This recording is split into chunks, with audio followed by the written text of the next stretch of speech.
Une accalmie avant la tempête médiatique qui pourrait s'abattre sur Marc Guillemot et son co-skipper. Toujours en tête, les images de son arrivée l'an dernier, lui qui pensait franchir la ligne en vainqueur.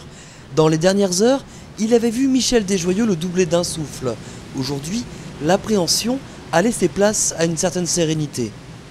On n'a pas la pression qu'on pouvait avoir il y a 2 ans où la première tâche était en vue, on voyait le bateau qui nous précédait, on le voyait à l'œil nu, on savait qu'on pouvait faire quelque chose.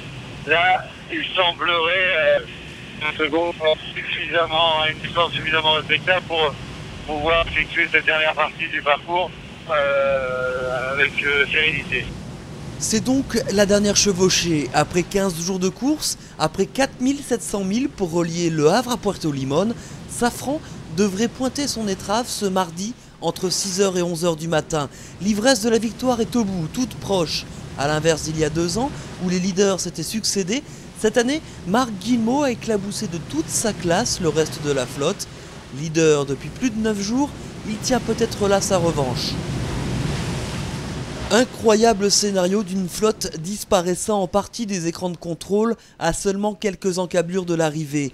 Les 2 premiers de la flotte ont bel et bien activé leur mode furtif. Du piment, il n'en manquera pas dans les derniers milles et dans la bagarre à couteau tiré que se livrent les 2 prétendants au titre en monocoque. En classe multi 50 pieds, pas grand chose de neuf sous les tropiques, on s'en doutait dès le départ, et les avaries des uns et des autres n'ont pas aidé. La domination de Crêpe Waouh sur la classe n'est plus à faire.